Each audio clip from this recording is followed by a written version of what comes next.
Praju, hello, बोल Praju. Hello Ashu, अगं आवरलं का तुझं? येतेस ना तू? अगं 5 मिनिटात येते, आवरत आलंय माझं सगळं. ऐक ना, लवकर ये हा. परत आहे ना, मग उशीर झाला ना की गर्दी होते आणि मग नीट पूजा पण करता येत नाही. हो अगं, हो हो. चला चला, फोनवर बोलत बसू नका, पूजेला वेळेवर चला. सावन काकूंचा आवाज आहे का ग? आणखीन कोण असणार आहे? तेवढ्यातल्या तेवढ्यात मला टोकून गेल्यात त्या. प्राजू, अगं मी पण ना आज खूप खुश आहे. सोसायटीतल्या सगळ्या बायका भेटतील ना मला. आशू, मला पण खूप आनंद झालाय. तू लवकर आवर आणि लवकर ये ना. सोसायटीतल्या बायका विचारणार नाहीत ना ग, आम्ही असं अचानक घर सोडून का गेलो? आशू ऐक ना, तू आत्ता त्याचा विचार करत बसणार आहेस का? तू लवकर आवर आणि ये ना इकडे. हो हो येते. हा, सावंत काकू थांबा, मी पण येते.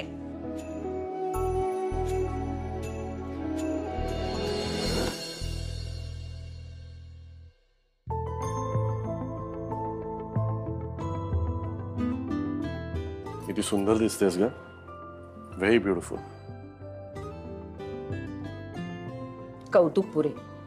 तुम्हीच म्हणाला होतात ना, घरात जे चाललंय ते थोड्या वेळासाठी बाजूला ठेव आणि छान तयार होऊन वटपौर्णिमेला जा, म्हणून तयार झाले. मग आता मीच सांगतोय, नकोच हाऊस. आणि पूजा कॅन्सल कर. आपण मस्त बसूया आणि गप्पा मारूया एकमेकांकडे बघत. अरे वा, जमतंय जमतंय मॅडम. बाजूला वा, मी उपरोधाने म्हंटल. अगं तू कसंही म्हण, मला गोडच वाटत. मी सांगतोय ना, नको जाऊस. अहो बाजूला वा, तिथे प्राजक्ता वाट बघत असेल. सगळं आवरायचंय मला. अगं बघू दे प्राजूला वाट. आज वटपौर्णिमा आहे ना, मग नवऱ्याचं ऐकायचं का प्राजक्ताचं? मी सांगतो ना, नको जाऊस. इतकी सुंदर साडी नेसलीस, इतकी छान दिसतेस. असं का उपवास वगैरे करायची गरज आहे का माझ्यासाठी? अहो असे कितीचे उपवास करते मी. वर्षातनं एकच तर उपवास करते वटपौर्णिमेचा. आणि तसंही उपवास तब्येतीला ना खूप चांगला असतो. अच्छा, माझं काय? मला सकाळी एवढं खायला घालते ते?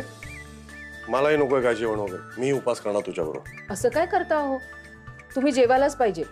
तुम्हाला एकतर कन्स्ट्रक्शन साईटवर जायचं असतं, मजले चढावे लागतात, उतरावे लागतात. जेवणं महत्वाचं आहे तुमच्यासाठी, कळलं? ओके मॅडम, तुम्ही म्हणाल तसं. मी निघू? ये.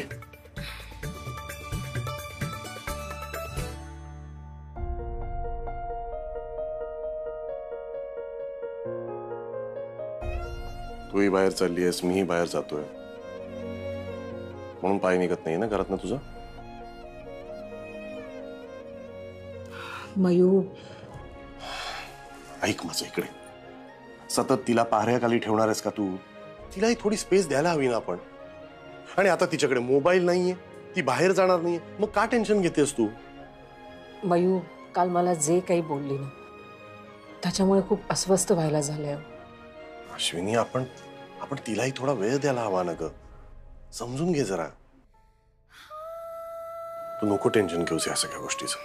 चल आता छान तयार झालीयस, छान पूजा कर आणि थोडंसं टेन्शन माझ्यासाठी पण सोड. सगळं तू नको घेऊस टेन्शन, ठीक आहे? येते मी. येते काय? तू उपास करणार, पूजा करणार, इतकं सगळं माझ्यासाठी करणार आणि मी तुला असंच जाऊन द्यायचं? मी सोडतोय तुला. थांब, माझं काम करतो आणि मग मी पुढे जातो. तुम्ही पण ना. चला.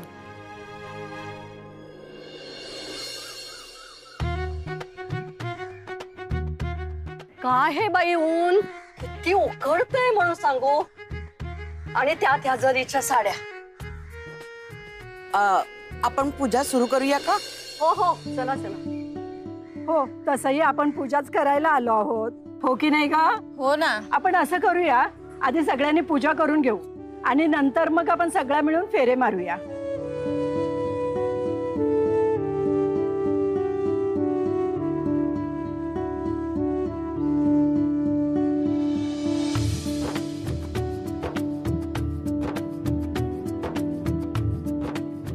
उज्ज्वला, तू फार सुंदर दिसतेस हो. तुझ्या आहोने काय कौतुकाची शिवणं विवणं बदलली की नाही? काय तेच काय तू अरे पण. बापरे, काकू पूजा करायला आलात ना तुम्ही? मग पूजा करा ना. इतरांच्या आयुष्यात एवढं नाक कशाला खूप असता हो? तरीच म्हटलं अजून बोलली कशी नाही. बोलणारच. तुम्ही भाग पाडताय मला बोलायला. खरं तर मला बोलायचं नव्हतं. जाऊ दे ना शिल्पी, शांत राहतो की. पर्याय दुसरा आहे का? तुला बोलावंच लागतं. सावंत काकू तुम्ही तर गप्पच बसा. तुम्ही जा घरी लवकर आणि 4-4 वेळा एकाच तेलात तळलेले ते वडेत ना ते खा आणि तुमच्या फॅमिलीला पण खायला घाला. आम्हाला मात्र द्यायला येऊ नका. अगं पण मी आज कसे काय वडे खाणार? माझा उपवास नाही का? अरे हो, पण हे तुला कुठे माहिती असणार? कधी धड उपवास केलाय का? तुला काय झालं दात काढायला? अगं जोक झाला ना. जोक म्हणजे विनोद. म्हणजे विनोदावर आहे ना सामान्य माणसं हसतात, पण तू कशी हसणार ना, कारण तू तर असामान्यच. तुम्ही सगळ्यांनी मिळून माझ्या विरुद्ध काही कट वगैरे केलाय का? छे ग, आम्ही कशाला कट करू? ते तर डिपार्टमेंट तुझं आहे. आई झालीये पूजा? अगं झालीये पूजा, पण जरा चल. अगं पूजा झाल्यावर हातात सूत घेऊन फेरे मारायचे असतात. मगाशी एवढं सांगितलं, विसरलीस का? हे आशू आली.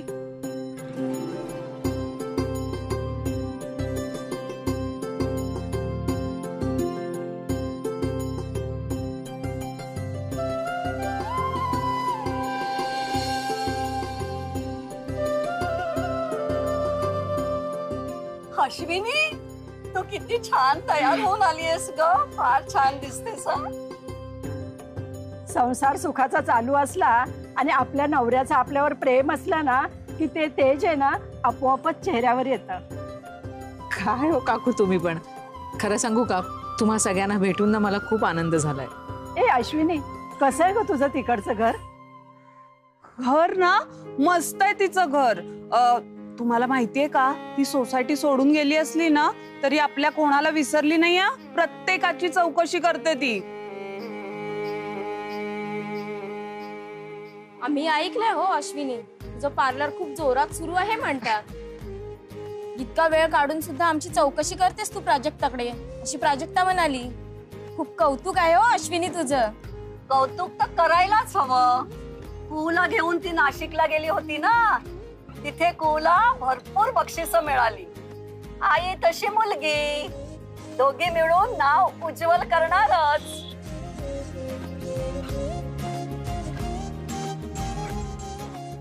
सावंत काकू चला. हो चला, फिरा मग. चला ग आपण जाऊया. हो. पूजा करायला घेऊ.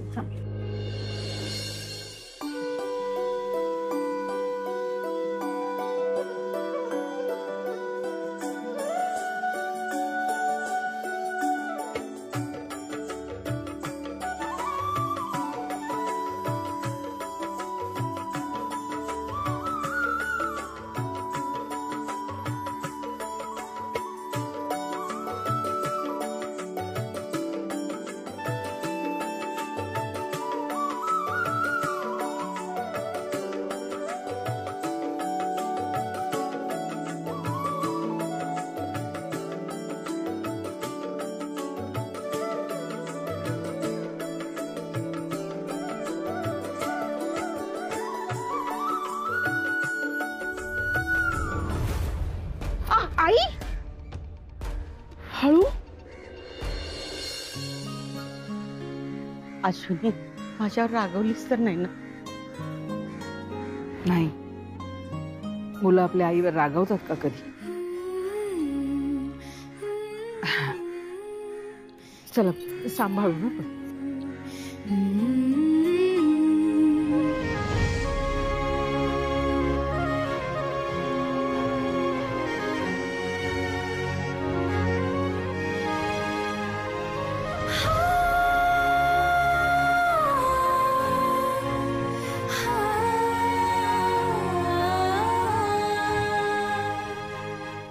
अश्विनी, तू इथेच पूजा करायला आलीस ना, ते फार बरं झालं ग.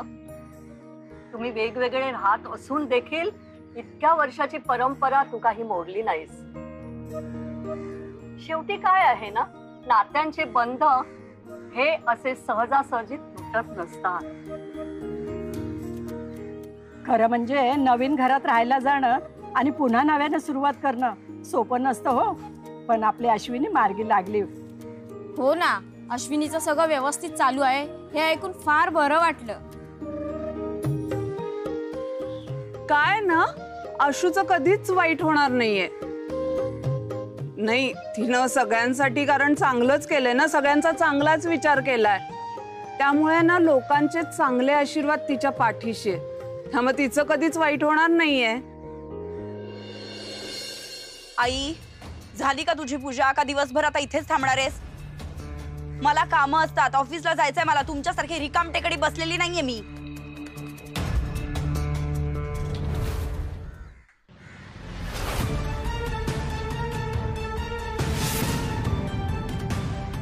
हा काय ड्रामा आहे आता नवीन?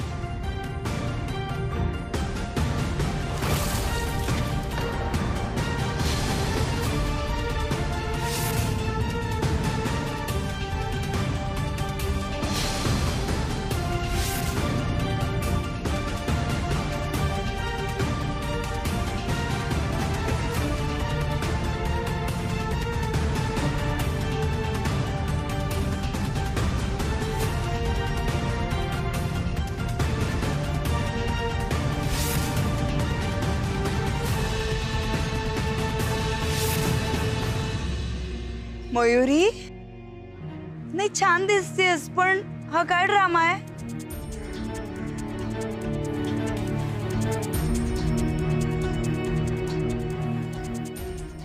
मयू, इथे एवढी नटून थटून का आली आहेस तू? याला म्हणतात टायमिंग. सावन चप्पल हाऊस. हो, पहिल्यांदा तुमचे एवढे आभार मानावेसे वाटतात मला. काय परफेक्ट वेळी इथे यायला भाग पाडलेत तुम्ही मला. वा वा वा वा. मी तुला काहीतरी विचारते मयू, उत्तर दे मला.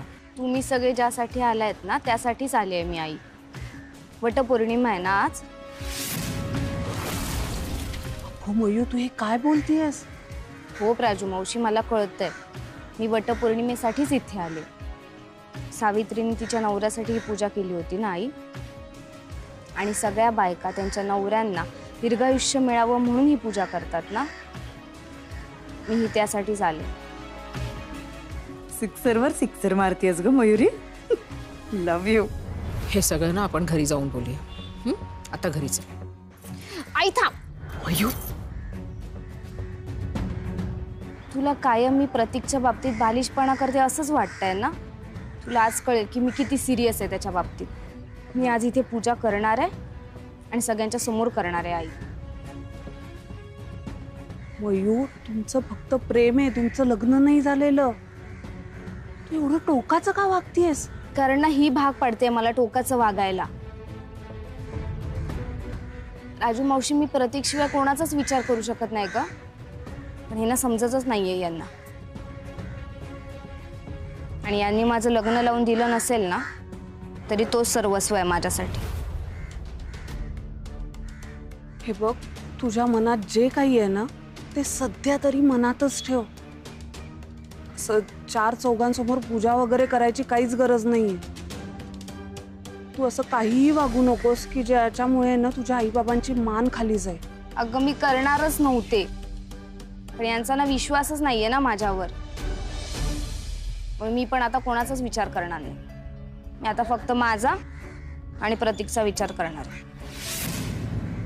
आपण हे सगळं ना घरी जाऊन बोलूया. आई, अश्विनी, काय चाललंय तुमच्या दोघींचं? काय बोलताय? आई, मी सांगते. तुझी नात लग्नाआधीच वटपौर्णिमेची पूजा करायला आलीये. अय्या, गुड न्यूज आहे की काय?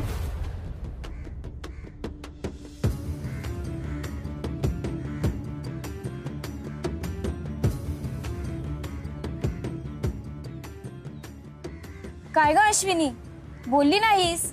मयुरीचं ठरतंय म्हणून. सुपारी फुटलीये की फुटायची आहे? अगं, आजकाल साखरपुडाई करत नाही कित्येकदा. आणि मुलं मुली आहेत ना आपल्या आपसातच ठरवतात. खर्चही कमी होतो.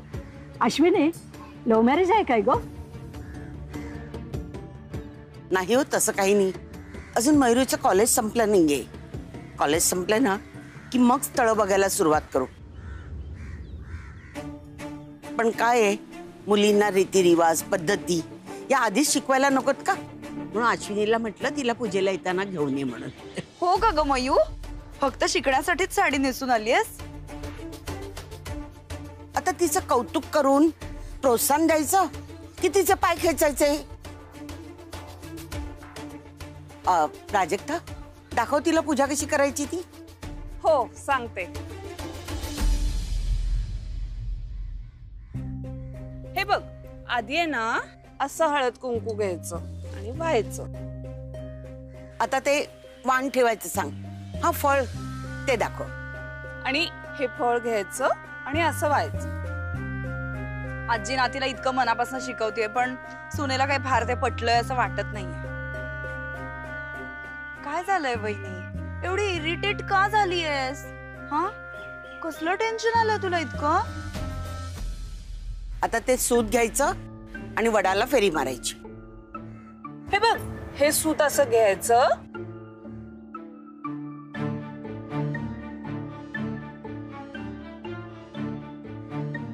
आणि मग अशी फेरी मारायची.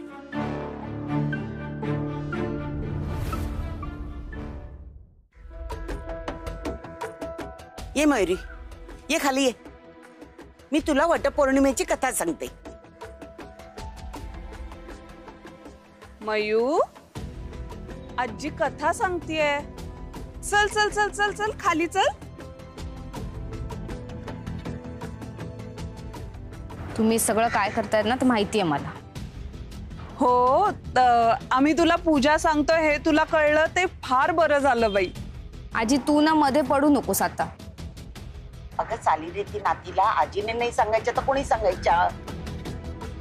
पण मी इथे तसं. हो, आम्हाला माहितीये तू इथे कशासाठी आली आहेस.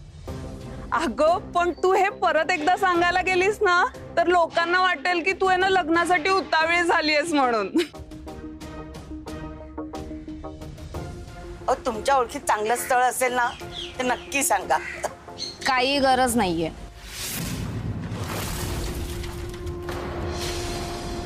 अगं, म्हणजे तुझं कुठे काही आहे का? तसं असेल तर सांग बाई पटकन. कशाला असायला हवं? आणि ऑनलाईन नोंदवू शकतो ना आपण. काकू कसं आहे ना की आजकाल आहे ना मुलींना असं ओळखीतला वगैरे नको असतो. त्यांना आहे ना असं स्वतःच त्याला भेटून त्याची ओळख वगैरे निर्माण करायची असते. ओळखीतला नको असतो त्यांना. तुम्ही पण ना. मयुरी, बास झालं. आता एक शब्दही बोलू नकोस. चल. सावंत काकू आणि कंठाळे काकू, तांबे काकू, आता आम्ही निघतोच आहे त्यामुळं तुम्ही पण निघा. आपण नंतर भेटूया. निघतो हो उज्ज्वला. आणि अश्विनी अशीच चक्कर टाकत जा मधून मधून. हो. चल ग अश्विनी, येतो ग, काळजी घे ना. हो.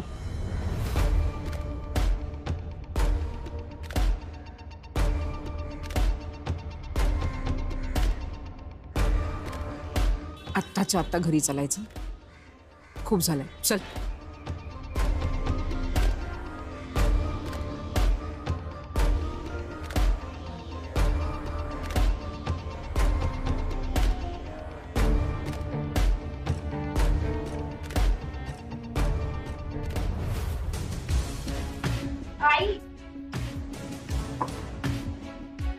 तू आज काय करायला निघाली होतीस मही? ह्याचं भान तरी होतं का तुला? मला जे वागायचं ना तेच वागणार मी. आई, तुला जे काही करायचंय त्या नादात अख्ख्या कुटुंबाला केवढी मोठी किंमत मोजावी लागणार आहे याची कल्पना आहे का तुला? मयू, अगं मोठी बहीण आहेस ना तू. निदान कुहूचा तरी विचार कर. तुझ्या या अशा वागण्यामुळे तिच्यावर काय परिणाम होईल हे कळतंय का तुला? तू का विचार करत नाही या सगळ्या गोष्टींचा? तू कर ना मग विचार. हे बघ मयू, हे तुझं ना अभ्यासाचं वय. तुझ्या अभ्यासावर लक्ष केंद्रित कर ना बाळा. हे बघ, ह्या ज्या सगळ्या गोष्टी आहेत ना नंतरही होऊ शकतात. आत्ताच्या आत्ता तुझं हे वागणं बंद व्हायला हवं. हे बघ मयू, तुझं हे असं वागणं कुणालाही पटत नाहीये. पण मला पटतंय आई, मी बरोबरच वागतेय. तुम्ही प्रतीकला का विनाकारण विरोध करताय? तुझे वागतेस ना त्याच्यामुळे आजी आजोबा, माई अप्पा, बाबांवर काय परिणाम होईल, त्यांना केवढा त्रास होईल याचा थोडा विचार कर मयू. इतक्या वर्षात त्यांनी जो मान मिळवलाय ना ते एका क्षणात सगळं धुळीला मिळेल. मिळू दे धुळीला. योग्य वाटतंय ना तेच मी वागणार आहे. मयू,